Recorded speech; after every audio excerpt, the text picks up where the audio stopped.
In the previous vlog of Rome, I mentioned that the Basilica of St. Mary are quite similar to the Church of Nativity in Bethlehem, and we'll find out how similar they are. In this episode, you're going to see my vlog in Jerusalem and Bethlehem. We'll begin after the intro.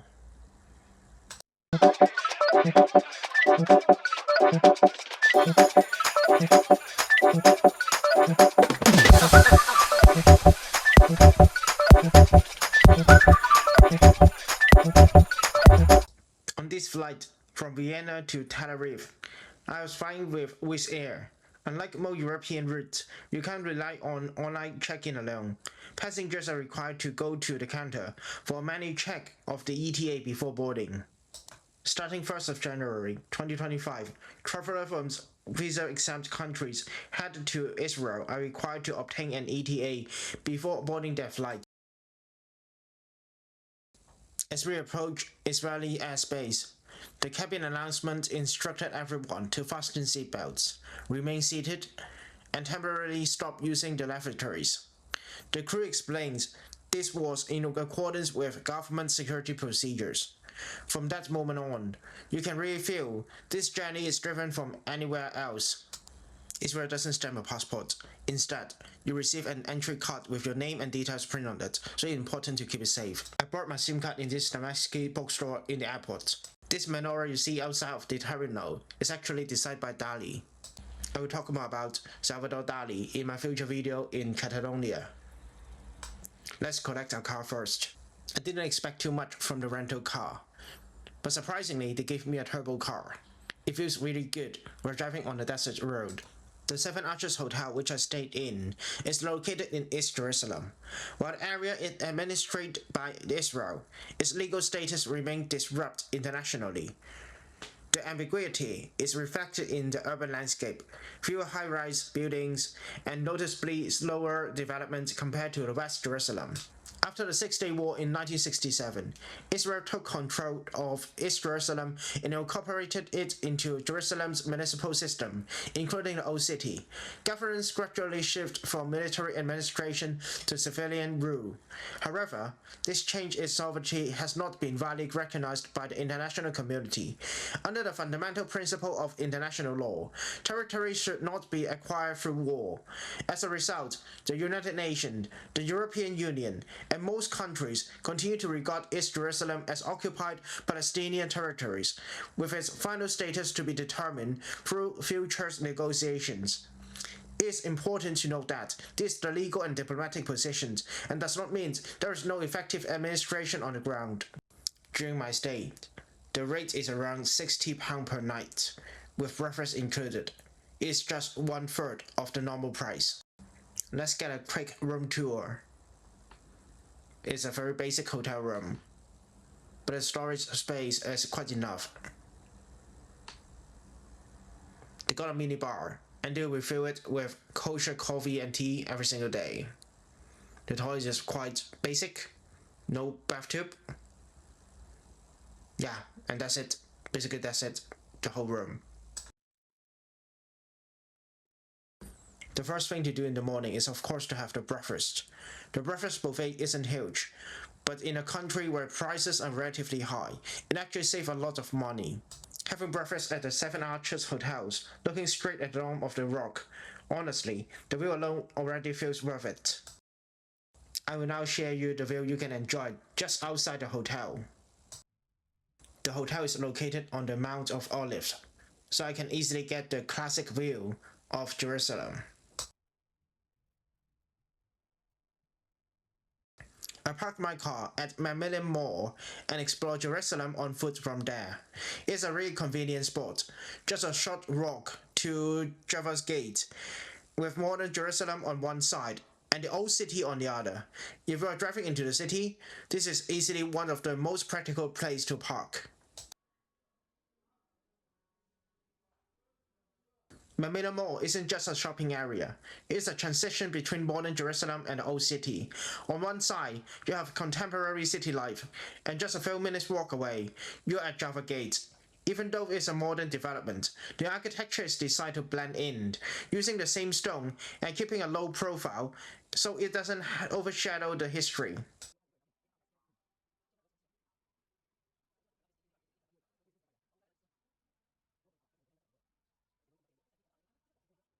This is Java Road, the main route that has connected Jerusalem to Mediterranean for thousands of years. Merchants, pilgrims, and armies once entered the city from these directions. Today, you see light rails, cafes, and everyday city lives, all laid on top of the history. After World War I, Jerusalem entered a period of British mandate. The British approached the city with a modern planning mindset, preserving the old city as a historical core, while developing wide roads, public space, and administrative areas outside the walls. Java Road was established during this period as the main urban axis of the Jerusalem. Even today, the city's light rail, commercial activities, and pedestrian flows still follow the framework laid down during the British era. This is Mahani Yehuda Market, a living market that has been in use since the 19th century. It began in the late 19th century, when new neighborhoods started to develop outside the old city, and farmers came here to sell products directly to the local residents. During the British Mandate period, the market was formally planned, with defined streets, covered walkways, and pedestrian flows. By day, it is where Jerusalem people buy their groceries. By night, when the shutters come down, the area transforms into the city's liveliest nightlife district. What makes this place special is how religion, everyday lives, and modern culture all exist on the same street. We are now walking towards the shopping mall that we park our car. Passing through that mall, we can arrive in Java Gate.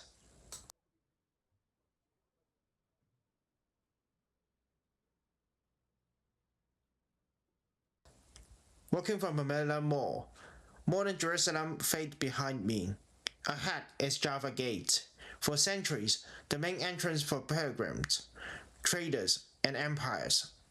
Right beside it stands the Tower of David. Despite the name, it's not a religious site, but a symbol of control and power.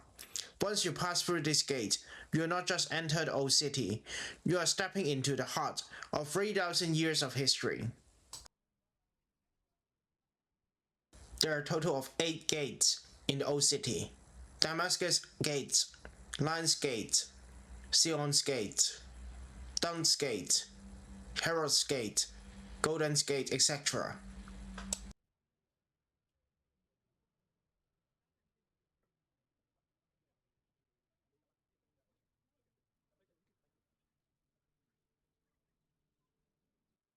Walking through Jerusalem's old city, many people have the same feeling. Why does the place look so much like Istanbul's Grand Bazaar?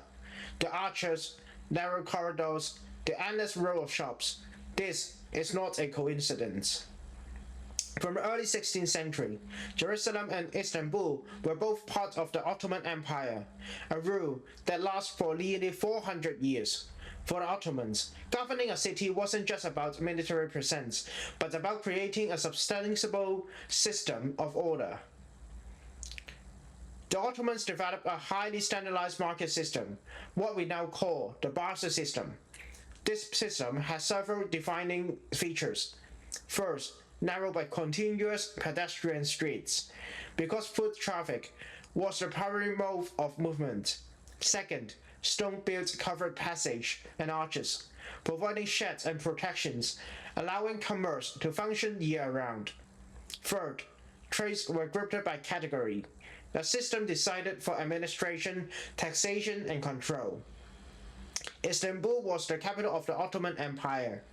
Its Grand Bazaar functioned as a model, the largest and most complete version of the system. It was not just a market, but the financial and commercial heart of empire.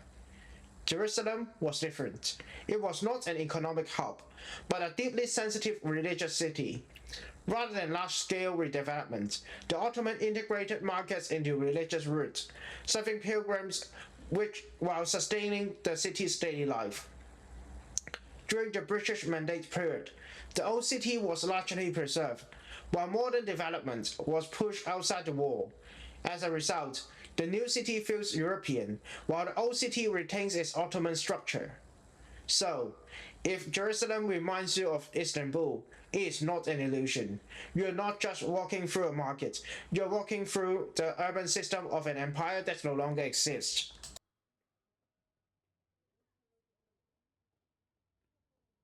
We're heading to the Western Wall, the remaining part of the outer retaining wall of the Second Temple complex. The name Railing Wall comes from an outsider, referring to the Jewish mourning for the destruction of the temple. After the temple was destroyed, this wall became the closest spot where Jews could approach what was once the spiritual center. It stands as a symbol of exile, memory, and prayer. After the 1967-60 war, Israel gained control of the East Jerusalem, and Jews was once again able to access the site freely for prayer. Leaving prayer notes between the stones represents a connection spanning more than 2,000 years. Below, the Western Wall marks the closest point to the temple. Above, on the very same platform, stands the Dome of the Rock. The dome is not a mosque for daily congregational prayers, but a commemorative structure built around the foundation stone. This stone holds religious significance in Judaism, Christianity, and Islam, each on its own way. This is Zion Gate. Zion is more than a place name. It represents history, identity, and longing in Jewish tradition. During the 1948 war, the gate became the site of intense fighting. The bullet marks you see today have been deliberately preserved as a form of memory.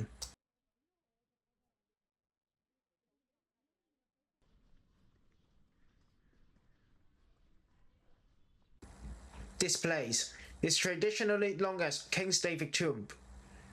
Historically debated, but symbolically central to a Jewish identity, a place of prayer, not a museum.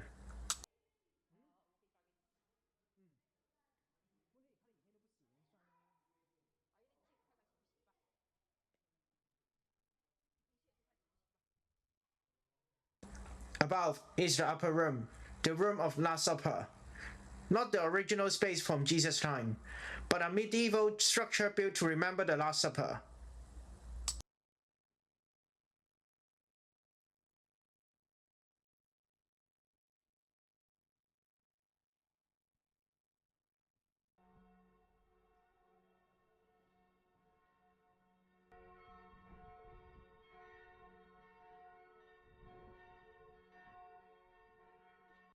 From the rooftop of Mount Zion, you can see symbols of Judaism, Christianity, and Islam, not side by side, but layered on top of one another.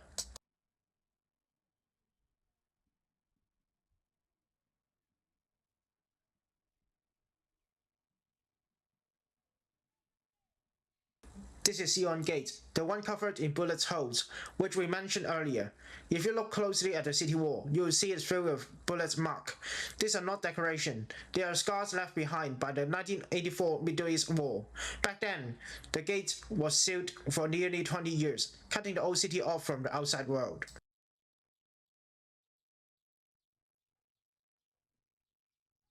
This road is known as the Way of the Cross. In Latin, it is called Via Dolorosa, meaning the way of sorrow.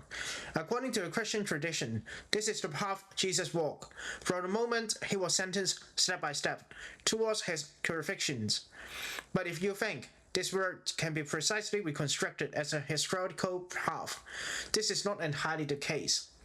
From the fact that its name is expressed in Latin, you may already sense that Via Dolorosa we walk today is largely the result of medieval traditions, gradually shaped through centuries of pilgrimage.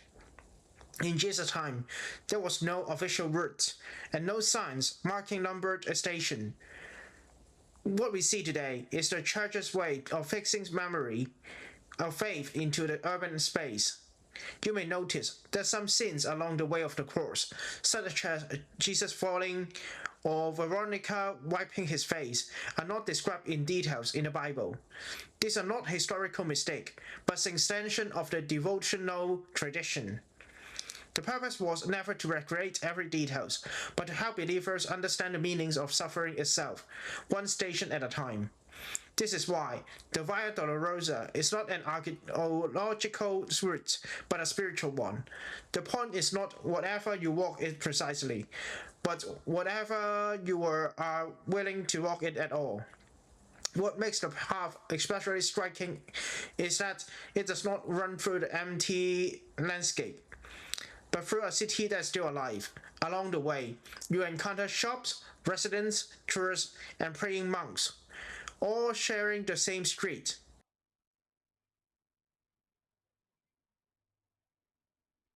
The last few stops of the Via Dolorosa are located here, in the Church of the Holy Sepulchre.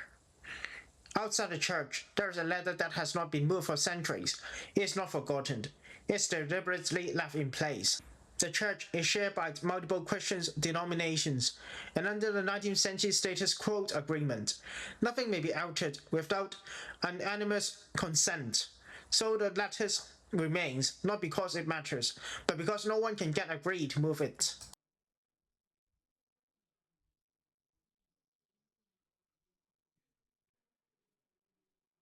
The first thing you will see after entering the church is the stone of anointing. According to the Christian traditions, Jesus' body was laid here after being taken down from the cross, anointed with oil and prepared for burial. Descending from the main level, the light fades and the atmosphere quiets. This chapel, Chapel of St. Helena, belongs to the Armenian Church and is associated with Byzantine imperial history.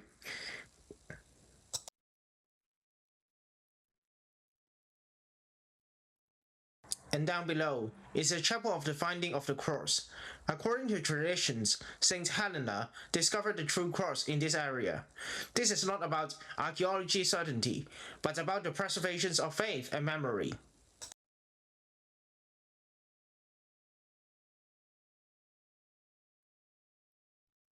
What you see here is not the original tube itself, but the structure built around it.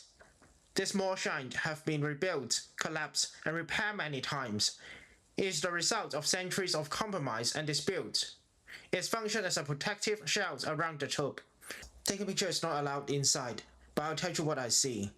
Before entering the tube, you pass through a small chamber known as the Angel Chapel. Traditional holds that this is where the angel announced he is not there. And inside the burial chamber of Jesus, the space is extremely small, required to bend down to enter.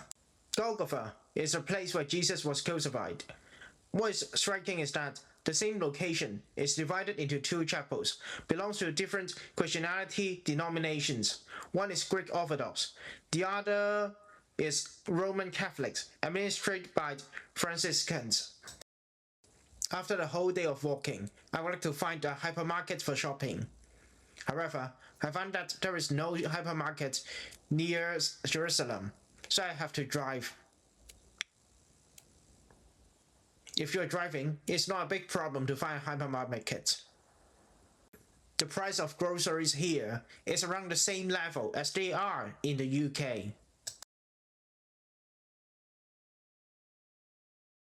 Driving in Israel requires much more patience than in driving in UK, because there are so many inconsiderate drivers. You can see so many inconsiderate drivers in less than a minute.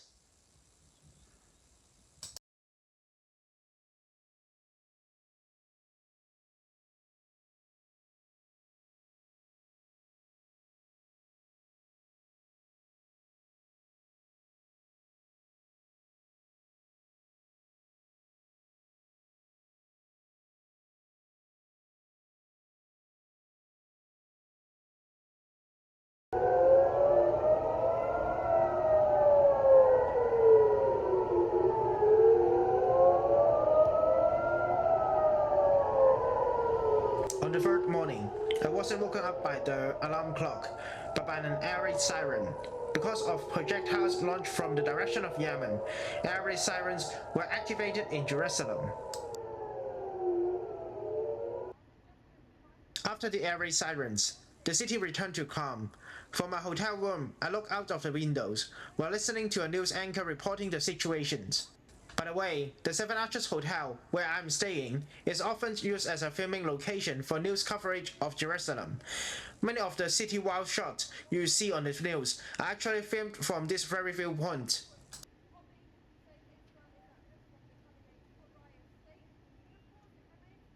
We are heading to Bethlehem, located about 10 kilometers south of Jerusalem. Its historical importance comes mainly from two factors. First, according to Christian traditions, Bethlehem is the birthplace of Jesus. The Church of Nativity, located in the city, is considered one of the oldest continuous use Christian church in the world, which is dating back to the 4th century.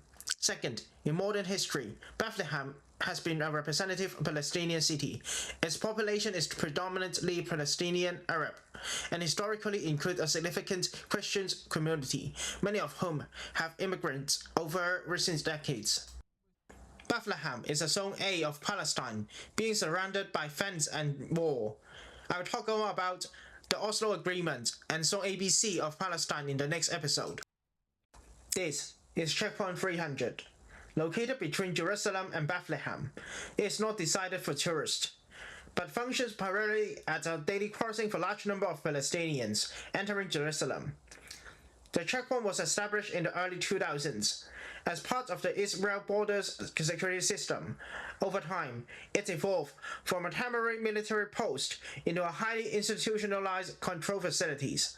Every morning, thousands of people pass through here to work, receive medical care, or access religious sites. The separation barrier around Bethlehem began construction in 2002. Many political graffitis placed on the wall, including depositions of Donald Trump, appears after 2017. They respond to the US decision to recognize Jerusalem as Israel's capital.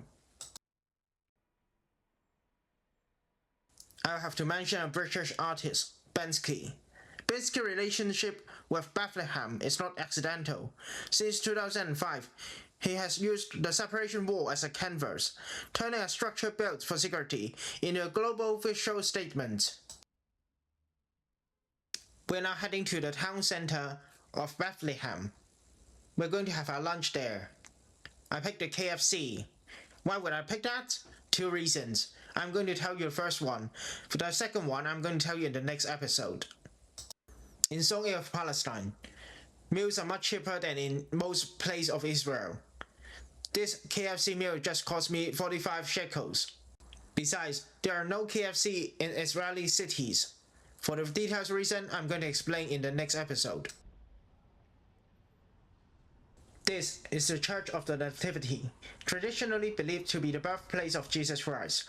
According to the Christian traditions, Jesus was born in a cave here, and a church was built directly above it. The first church was built in the 4th century, commissioned by Empress Helena, the mother of Emperor Constantine. Over the centuries, the church was damaged, rebuilt, and altered many times, but the site itself was never abandoned. One of its most striking details is the very low entrance, known as the Door of Humility. You cannot walk in upright. Everyone has to bow their head. In the underground grotto of the Nativity, the 14-point star on the floors marks the place traditionally believed to be the birthplace of Jesus. The star was placed here in 1717 by the Franciscan order. Its 14 points come from the Gospel of Matthew, where Jesus' genealogy is divided into a set of 14 generations, symbolizing the fulfillment of the Messianic line. The Latin inscription reads, "Here Jesus Christ was born of the Virgin Mary."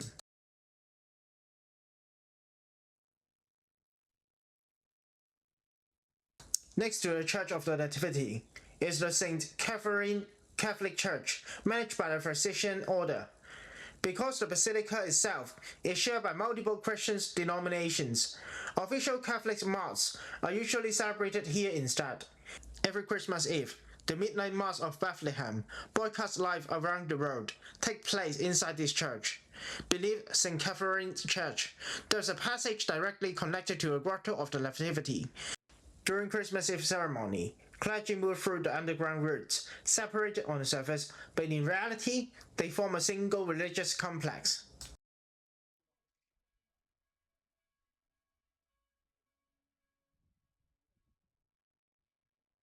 Near the Church of the Nativity, there is a small site known as the Milk Grotto Church. According to Christian traditions, Mary and the infant Jesus stopped here briefly while fleeing to Egypt. The traditional says that, as Mary was nursing the child, a drop of milk fell on the stone, turning the rock right, which is where the name Milk Grotto comes from. This story does not appear in the biblical canon. It comes from early pilgrimage traditions that developed long before the Middle Age. The white stone inside the grotto is therefore symbolic, not a medical claim, not a declaration of miracles. People come here to pray, not so much for miracles, but for fertility, safe childbirth, and for the well-being of their families. Just next to the Milk Grotto, there's a souvenir shop with a really nice boss in it. He even lets us use his rooftop to see the view of the Bethlehem.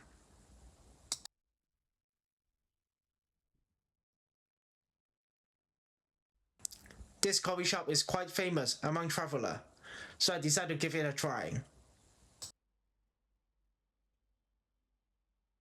Unfortunately, I didn't realize that the checkpoint 300 is closed at that time.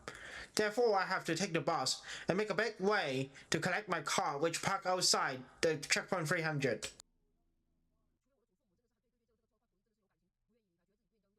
After such a tiring day, of course I will find a modern mall for shopping and dining, and of course to enjoy the air conditioner.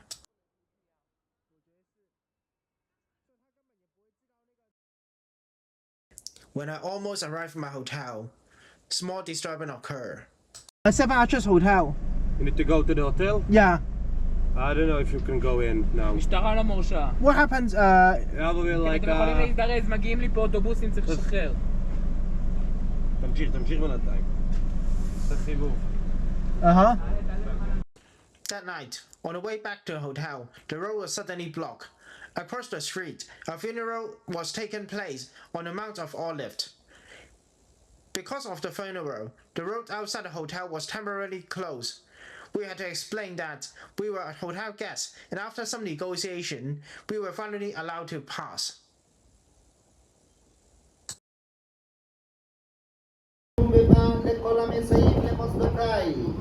כאן אתם מבטיחים לעצמכם את הישועה וההשתדלות להינצל מפגעי הזמן ובונה חיי ומזויני רוויחי שהקדוש ברוך הוא ימלא את כל משאל עשריכם לטויבו דיאבטוח את צבירתי ודברם פום פגעי הזמן.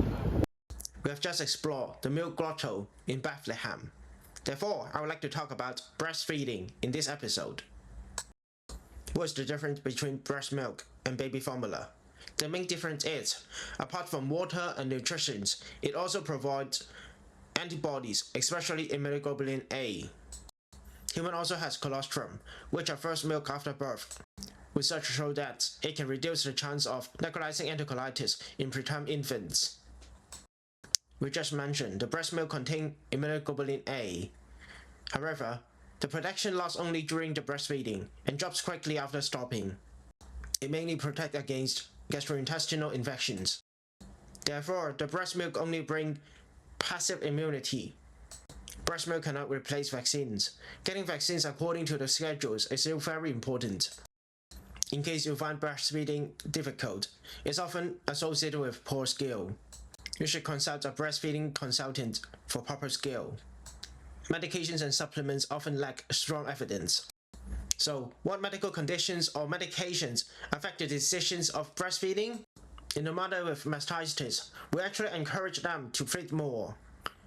For those with flu, they can also feed the babies. For mother with hepatitis B, as long as the newborn gets the immunoglobulin and immunizations in 12 hours, they can also breastfeed. An example of not recommending breastfeeding is HIV infections. Even if it is well controlled and the viral load is very low, it is still not recommended in most developed countries. HTLV is also similar to HIV. Mother infected with it is also not recommended to breastfeed. There are also some medications which make you not suitable for breastfeeding. Therefore, when you go see a doctor, you should always inform them you are breastfeeding. Breastfeeding can indeed be used for contraception. However, there are 3 criteria and all required. First, infant is less than 6 months old. 2. Exclusive breastfeeding. 3. No returns of menstruation. If those criteria are not met, you will need another form of contraception.